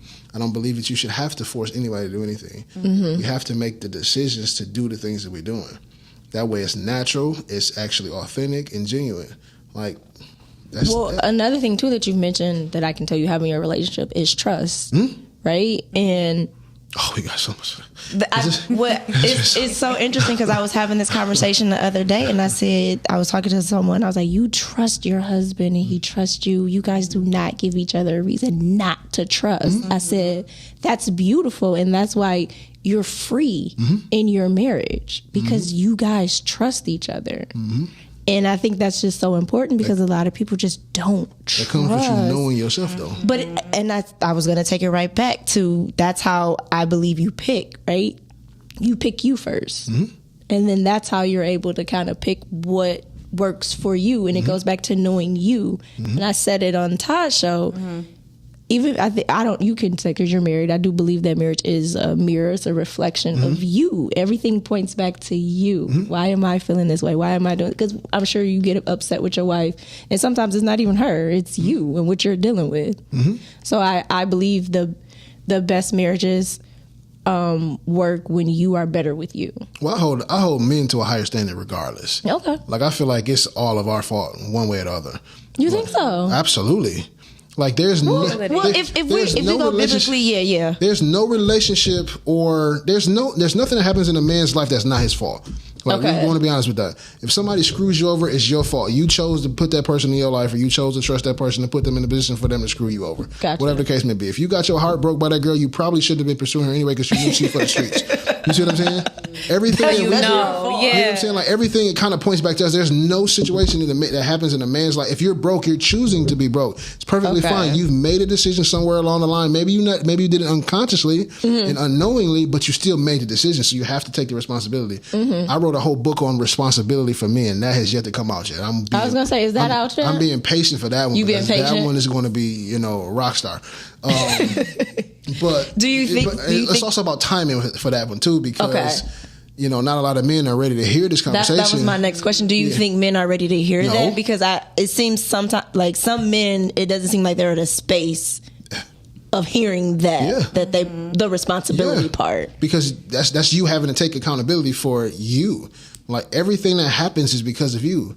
Like I'm sitting here right now because I did something to be worthy of sitting here in front of you ladies. And it's such an honor to be here. You see what I'm saying? But I put myself in a position to be like, okay, well, it's something interesting, or it's something that, could be spread, or it's a person that I may want to talk to, or whatever the case may be. I did something to put myself here. Like if I was just sitting at home tucked away and didn't do nothing to the world, y'all never know who I was. That's true. You know what I mean? I took the steps to be in the position that I'm in any situation, good and or bad. That's true. So we have to take the full responsibility for everything. We always want to take the responsibility in the grace for the other things we do good, but never want to sit back and take the responsibility for everything that we do bad and that put us in the worst situations. It just is what it is. I'm very, very hard on men. That's why I don't have a lot of male friends, because I'm going to tell you the truth. Like, no, you FOS, bro. Like, no. Like take your ass in the house. Like, why are you out in the streets? Thank you. Why are you calling me about girls and you know I'm married? Like, why are you talking about something we gonna do this, that, and other, bro? Nigga, you got a girl at the crib too, but you wonder why you can't keep her happy. Because every weekend you trying to go out to the streets. So I'm that person that's going to tell you that. Like, no, don't call me with that BS. So I've fallen out with a couple friends just because of that. Especially like right after I got married. Like, yo, don't call me for that BS. Yeah, it's not the same. Yeah. So it's like I understand too. I know what I was. So if I'm in a situation of vulnerability, I can't sit there and say I'm going to be strong enough to pull myself out of that situation. So I would much rather just not put myself in that situation. That's smart. Gotcha. And I'm very, very honest with my wife about this stuff. She knows these are the conversations that we have. That you guys have. And I feel like every relationship should have these conversations. I think you should. Yeah. But because these are the tough ones. In order to get there, trust, I believe, has to be there. In order to get there, you got to be right with yourself. Because at the end of the day, I'm not worried about my wife leaving. Gotcha. I can't be. I personally cannot be. At the end of the day, I have to know, at the end of the day, if she was to ever leave, I did everything I possibly could have done to make sure that everything was done the right way. So even, let's say, I just want to put this out. So even with you saying that, and let's say you put it all out on the table and she walks away. She had plenty of opportunities to do so.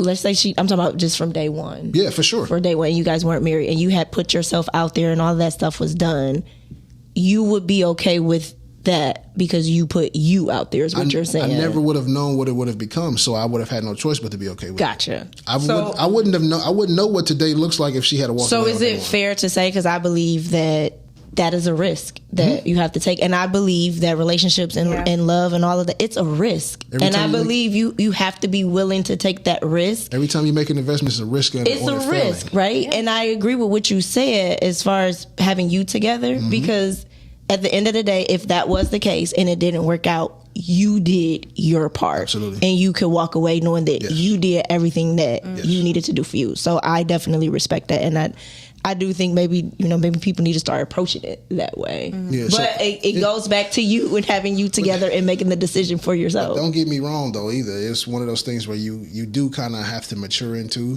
For sure. I'm not saying just, hey, let me tell you all my business today. Like, no. Make that decision, because growing up, like, you kind of hear like from like the older guys that's like the age that I am now, like I'm 38, that was like, yeah, man, you just tell her the truth and everything will be cool. But at 20 years old, I don't know what to think. I'm about to lie her pants off. You know what I'm saying? Yeah, because people think that that's the easier route, but being honest to me is easier. Like the funniest, because can't nothing hit the fan at the end. Essentially. Well, and that is the craziest thing that you say that, because I was in a situation with my wife that could have turned extremely bad for me if I wasn't honest with her in the beginning, because I had a relationship with somebody that was extremely close to her way prior to her, but I told her about it once I realized what the relationship and the connection was, because I love y'all to death, but I know how women can be. Yeah. And you could be in a situation where she could just be, for whatever reason, like, yo, I did such and such, and if she never knew that and I never armed her with the information, there's nothing I can say behind it. It would have been that a shock to her, because it would have been like, well, what was the need to keep this? Well, not only even if I didn't keep it, it's just the fact of somebody brought something to me and told me that she could. I don't know what she could have said. She could have been like, it just happened. She couldn't have told her the time stamp on it. She could have said it just happened. Now to her, the first thing that goes to her mind is like, when did it happen? Exactly. Yeah. You know what I'm it's saying? that mind part. Yeah. It's the mind that bothers us. Yeah. And I love that you do that, because that's really what it is for us. Yeah. It's our mind. You know, we live in delusion. And, For sure.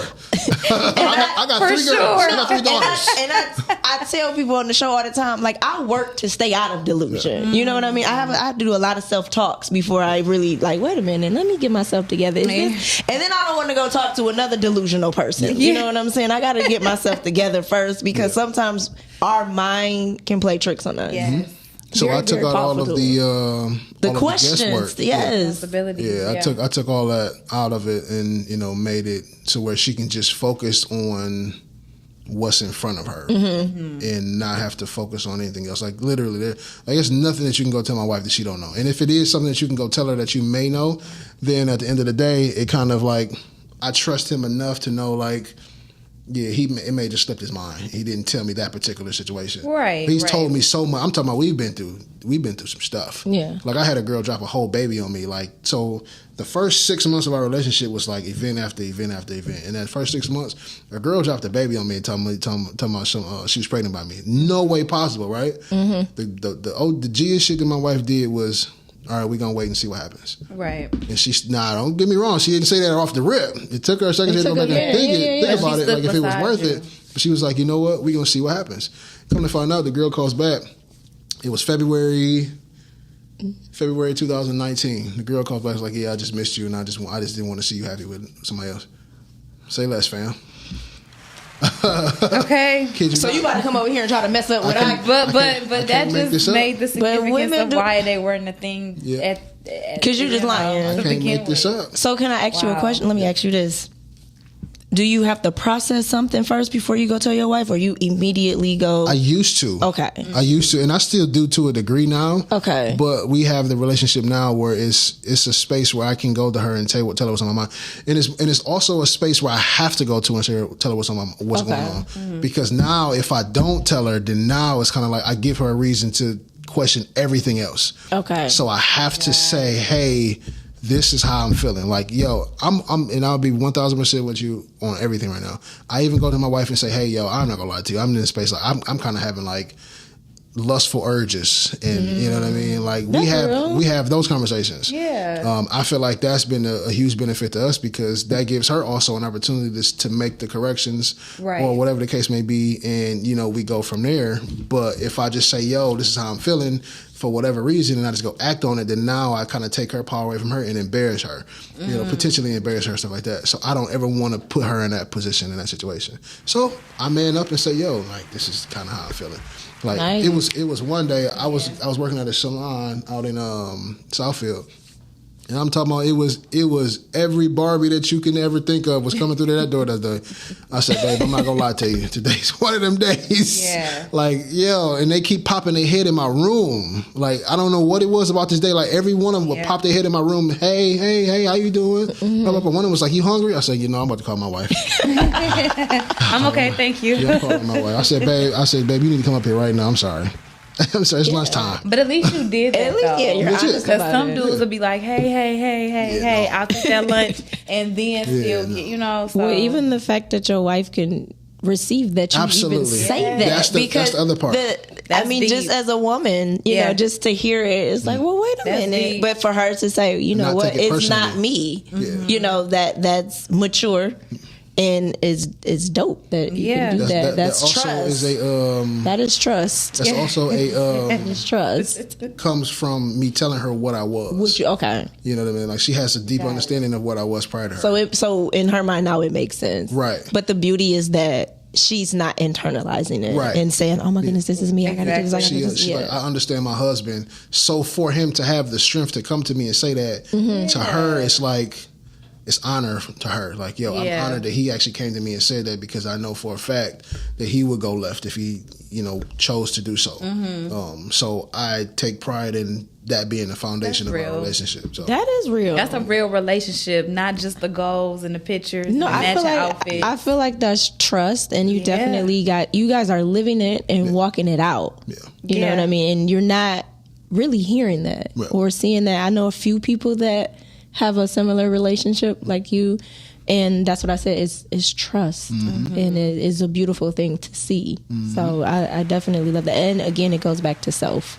But it also goes back to representation because it's not a lot of us that represent that kind of relationship. So it's important for me when I have the opportunity to speak on my wife and the way that I speak on my wife, to speak on my wife the way that I speak on my wife, because that type of relationship doesn't get represented widely for us to No. actually see as a reality. Or people don't believe in it. They Right, believe 'cause they that don't it's see it. yeah, they believe like, oh, that's a fairy tale. That's a Yeah. fantasy. Oh, that's just one in a million. You know what I mean? But I love that you display it because that lets people know like this is a real thing. It can actually happen. But the difference is you have to put the work in because that takes work. Yeah. What you're saying, Yeah. even Oh. for your wife to receive that, like as a Yeah. woman, Yeah, you know that's what I mean? tough. Like it's not tough in a sense because she understands. But if she didn't, if you didn't give her the context, I'm sure it would be hard to process. But it's all that's part of storytelling too. Yeah. Going back to the book. Yeah. Like if you give the audience the context when you actually lay it out for them, they understand Yeah. it, and it all makes sense. It's like, okay,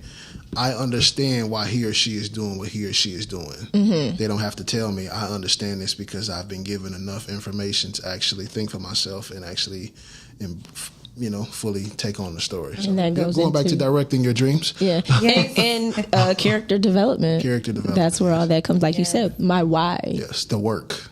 the work that goes into building the character. Speaking and of, things like in the back of that book there's a workbook that goes along that's with what this book. I was looking at. Yeah, there's a workbook that goes along with that book. Now, in the paperback book, I provide a couple worksheets from the workbook because those are two that I really feel like are the most important, which is the director's notebook for the directors and also the character development for the actors and the directors, because some people don't necessarily know the questions that they need to be asking to break down these characters. That is true. Now you don't have to worry about it. Yeah.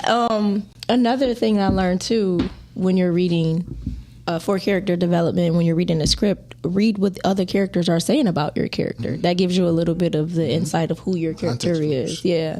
So when I tell people read the script, read it more than once. Yeah. As you have That's in the book. you too. have she must have read it already. Read it 2 or 3 times, yeah, maybe read more. it. You wanna know why? Because you have in the actors world discovery moments, right? And then sometimes when you're on set, you have discovery moments. Those are the most beautiful too. When an when you actor do actually has that discovery. in front of the camera during the scene. It's like, oh, that's how you felt, and that's actually And captured. discovery, yeah. Like Tia had a couple of those moments, and that's why I love Tia to death. Like, it was like, oh, and it was like so authentic, and it was like so real. It's like,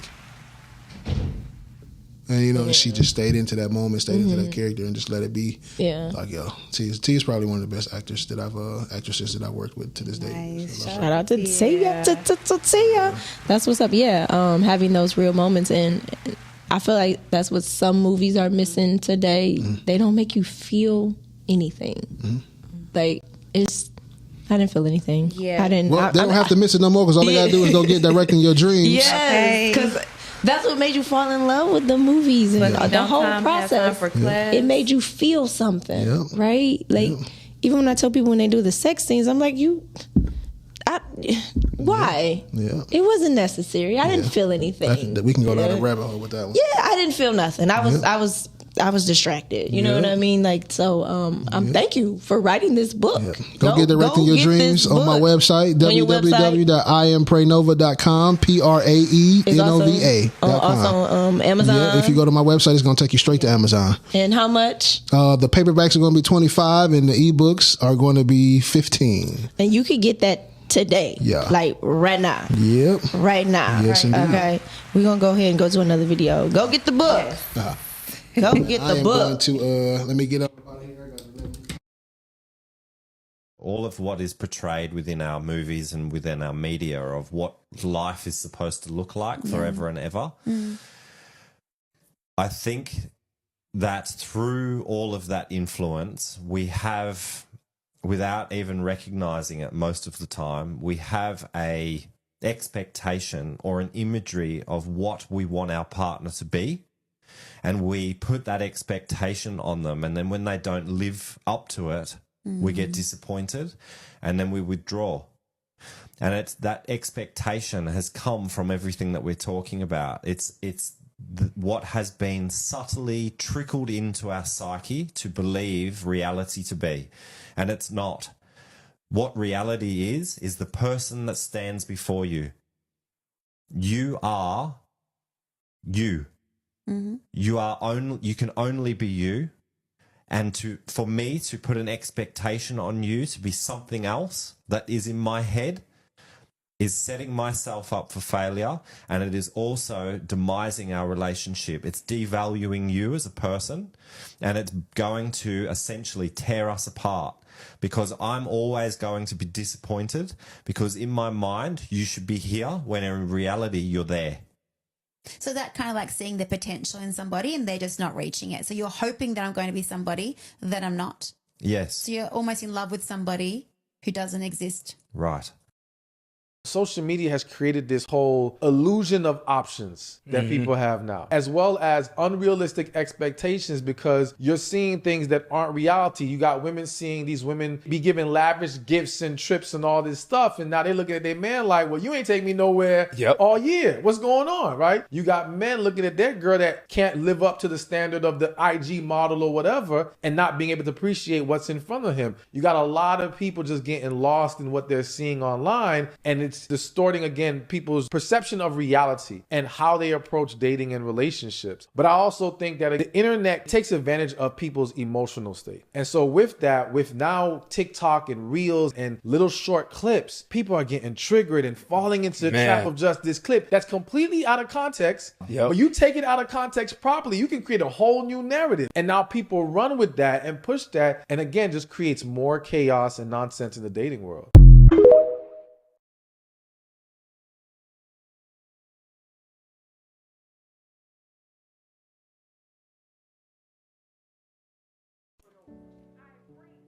I pray that my love for you is bigger than what my parents have.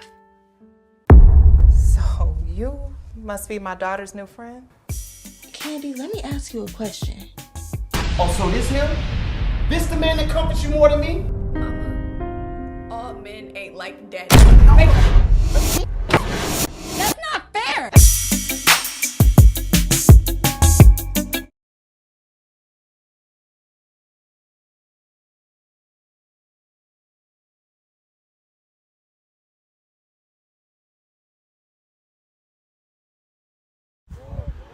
Every athlete, every person,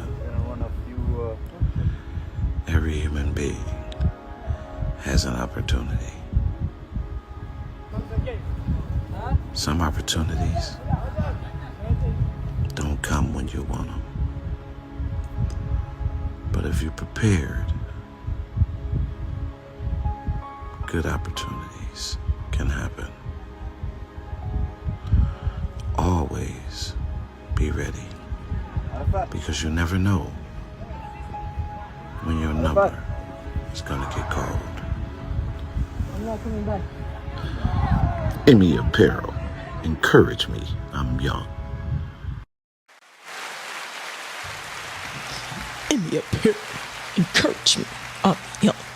We be trying to encourage Shani because she is young. But yes, shout out to our guest. To be around you guys. Shout out to our guest, Teddy Van Gogh. He came through dropping gems. Thank you so much for y'all coming go and stopping get by. that book, Directing Your Dreams, A Practical Guide to Filmmaking. Yes. Oh, yes. So at any point that you cannot take the actual classes, this is kind of an alternative for you. Absolutely. And still be able to get that knowledge and exposure. So. Absolutely.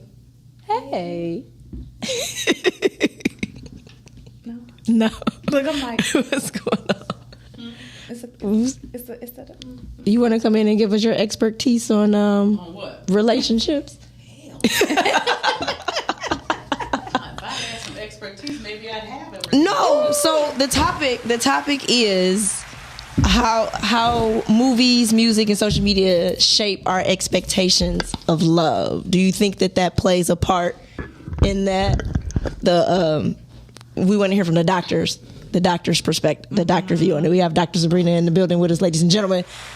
In the building for all of 5 minutes, because I really do have another show to go Zoom on. Yeah. However, absolutely movies, music, and social media shapes our expectations. I do a training called Essential Love Styles. And Essential Love Styles is one to help you understand your personality type and then to understand the personality type of your mate. Because I always say your mate is your earth angel. Oh, really? Why do you say that? What do you mean? Oh, yeah. Your mate is your earth angel. That's your person. Okay. And you should be better because you know them, and they should be better because you know them. So, well, I do remember you coming on the show and you were saying like those personalities are different. So, like if one is like kind of hyper, you tend to get someone that's not as hyper. Right. Or may not be hyper at all. So that's the same with what you just said. With Yes, absolutely. Because what's blocking my face? The microphone. There you go. There we go. So absolutely, opposites attract for a reason. There's a thing called yin and yang. There is something that if I'm strong in it and I get together with someone, if we're both strong in the same areas and weak in the same areas, when we go to attack the world, we're going to have difficulty as a couple attacking the world because we're both weak in the same areas. So really, God designed it so that where I'm strong, he may be weak, and where he's strong, I may be weak. And whether that's with being social, whether that's my intellect or being intellectual and liking data and research. So you need all of these things to make a difference in the world and to navigate the world. So when you get together with your person, they're going to have opposites. And so when you understand that, you stop trying to make them be you. Yeah. You really understand that what they bring into the table needs to be at the table. Yeah. Now, how do you navigate that? And so I will say that movies, music, and social media absolutely shapes and impacts our expectations of love. Because one of the questions I ask in the workshop is, what is your favorite movie couple and why? Okay, that's the question. You Oh, you asked? What if you have two? You can have two. That's fine. Okay, so for me, from a different world, I love Dwayne and Whitley. Okay. That's Dwayne and one. Whitley. Okay. And then I like Aladdin and Jasmine. Yeah. I'm a little, Okay, and what's That's yours? one. I like the couples from My Wife and Kids. Okay. Yeah. Okay. One D.L. So Hughes. Is that D.L. Hughes? No, that's the Damon Wayans. Damon and, Wayans. Okay. And Tisha Campbell. Okay. Yeah. Okay. My favorite comes from a movie. Okay. And y'all might not even know it because y'all are children. Is Bonnie and Clyde. And Bonnie and I know Clyde The is a Getaway was movie Bonnie and Clyde. about they were gangsters. Yeah, He was a bank robber. I And know. so whenever I say that, people go, but they got killed. And it was based off of a real story. Yeah. I know the story. And so I love the fact that they were ride or die for each other. Mm-hmm. When I tell you where he went, she said, "Oh, I'm going." Mm-hmm. And he says, "No, baby, you got to stay here because it's going to be dangerous." I'm going. Mm-hmm. And whatever she liked, he made sure she got it. Mm-hmm. So I remember she liked poetry. Mm-hmm. So now this big gangster with all these guns and shooting at people would lay in a field and have her lay on top of him, her head in his lap, and he would read poetry to her. So sometimes the thing you look at and you think one thing, something else is true. So you have to know for you what's going to work for you. And too often we look at things and say, "Well, that's going to work for me." Well, no, I love the story, but I don't want a gangster. Yeah. I don't. No, I got you. I don't want to be, That's right. dodging bullets and things. Yes. Well, that's why I tell people the actors don't work. I'm actors I don't really like because I'm other actors. Yeah, so when a guy is really noisy and it disturbs me. Yeah, I and so cringe. you have to know. And so I'll say this, and then I'll leave because I got to go and get on this call. There's 4 things that I think that are necessary to be in a long-lasting relationship. The first is crave. I gotta want you. I gotta want to touch on you. I gotta want to sit next to you. I gotta. When I see you, I gotta go. I want you. Bring it over here, sir.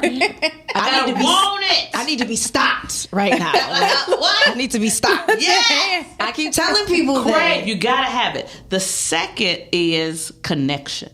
Yes. And what happens is people will have crave and not have connection, or have connection and not have crave. You absolutely need both. I believe that. I honestly and believe connection is I get you. We laugh at things. We just get each other. I just want somebody to just get me. I don't want to have to be Dr. Sabrina all the time. I need to be Bree Bree. And with my man, I need to be Bull Bay. I need to be the feminine, soft, giddy little. I need to be giddy. I love that giddy feeling with my man. My man. Yes. And then the next C is communication. You have to, and communication is a big, broad thing because sometimes people just need to be heard. That don't mean you need to say nothing. And you got to know when to just listen. Because listening is a skill. Hearing is a bodily function. I can hear you. That don't mean I was listening. So communication is and your nonverbal communications. I could tell you I love you, but I'm grimming you. But your nonverbal is so important. And then that last C is commitment. And commitment is different from couple to couple. What it takes for you to be committed to one person may be totally different than the necessary items for another person. So what people do is they drag things from old relationships or old examples into new spaces. And you can't do that. You have to develop what's going to work for this particular relationship. And so those are my 4 C's, but I keep saying I'm going to add a 5th one. And the 5th one would be change management. Because the one thing that's absolutely going to happen in your relationship is change. Yeah. Definitely. And how do you navigate it? What I was at 20 when you met me is not who I am at 50. And there's been a lot of iterations of Dr. Sabrina in that time. And if you've rocked with me and rolled with me, then you've learned how to navigate the changes as I've learned to navigate the changes. I'm different when my mother was living and now my mother's gone. Yeah. I'm different. And so the person that you with has to be able to ride that roller coaster with you and understand how change is going to impact your relationship. That's so good. I think Dr. Sabrina should come back. For Look, I'm like, that's so good. I have one question with the crave part. Now, let's say, because you said you can have connection and not have crave, but you have to have both. Is at any point, if you have the connection, does crave come, or it's just one of those things? Let me tell you something. I'm going to tell you a quick story. I had a lady that was in her 70s. I was speaking at a women's retreat, and she came up to me afterwards and said that the Lord told her she could tell me her truth. And I'm like, okay, mother. She says, I've been married to my husband for 50 years, and I've never loved him. She says, I got kids by him. I did everything I was supposed to do as a wife, but I've never loved him because who I loved, my family did not like. So I went with what my family pushed me to and not what I wanted. She says, but I want to love him before we die. So I gave her some things to do. And at first I was thinking in my man, because I think I was in my 40s at that time. I was like, how the 70-year-old coming to me? And then the Holy Spirit just says, tell her what you would tell anybody. And that's what I did. And I said, Mother, sometimes you just need to put something soft on and go sit next to him and let him rub on you. And you rub on him. And let me tell you something, because this particular conference I was speaking every year. And so the next year, when I went back to speak, she was there. I did not recognize her. Because when I first saw her, she was very matronly. No makeup, hair pulled back in a bun. Well, when I saw her the next year, she was super duper fly. She had on makeup. I didn't even know who she was. That is great. But when she awakened that part of herself and opened herself up to the possibility, then she was able to get there. So you have to want it. And it's possible, but you have to be intentional about it. Gotcha. Okay, y'all. I love y'all. Thank you so much for dropping that. Thank you so much. We're going to have to have you come back, though, because I love that. Yes, because February is the month. But I tell people that all the time, and people think I'm crazy, but you have got to want your person. Definitely. I don't care what you say. I want to want you. Sure. I mean, you ain't got to be the fattest thing in the world, but you got to be fat to me.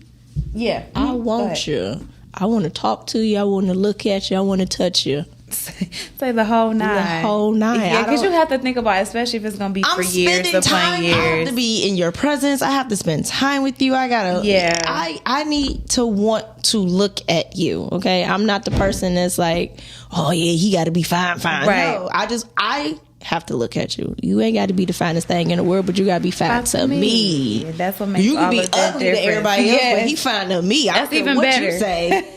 That's even better if he ugly to everybody else. Because for me, like when I'm out, that's me. Yeah. I'm a stick beside him. I ain't even gotta say it. It's just, that's you. Because we're going to be like this. How did you know? How did you know? You saw the smile on my face. You saw me glowing. Yeah. You can definitely tell when a person is treated right and they got that person. It shows. Baby, this is the month of love. It is. So I know I'm just playing. I'm here for it. I'm here for love. I'm here for it. I'm just playing with y'all. This is the month of love. It's gonna be we're gonna have a good month. Yeah. Everybody gonna be in love this month. It started off really good. Thank you so much again, Teddy, for coming by and promoting your book. Yes. Directing Your Dreams. Everybody make sure they go on Amazon to get that, and then also his website as well. Absolutely. Miles, have a safe trip. We will see you. Me and Shani about to get out of here because we have bills to pay. It is the first of the month. Well, y'all know what it is. Adulting. I know, right? Thanks everybody for tapping in. Me and Shani gonna be holding it down all this week. Yes. Miles won't be here, but he will definitely be here in spirit, and he's definitely gonna be listening in. Yeah. This is the month of love. Go out, hug someone, love someone, say what's up. Just smile. Just say hi. Be nice. Women. Be approachable. Just be. Thank you. Just smile. I mean, you ain't gotta talk to me. You gotta give me your number. Just smile. Hey, how you doing? Yeah. You might brighten that man's You day. speaking to me, I need to do that because I be just like, hi, how are you? You ain't listen. I'm gonna how you smile. I'm doing? gonna smile this week. I'm gonna let you know how it goes. Listen, and ladies, go to the gym. Just walk in there. It can help you in more than one way. Okay, just walk on the treadmill for 15 minutes. Put your headphones on. Look like you focused. Put on your cute little leggings. Put your hair in a cute little ponytail. Don't be in makeup, please. But I will say, be running down your cheeks. Just go to the gym. Your man is probably in there. So that's all I'm gonna say. Y'all, go love somebody. Go hug somebody. Thanks for tapping in, y'all. I will see you on Wednesday. Shani will be back with y'all tomorrow. Yes. Have Bye, a great day, y'all. guys. Bye. Hey, hey. Rise and grind for your daily news.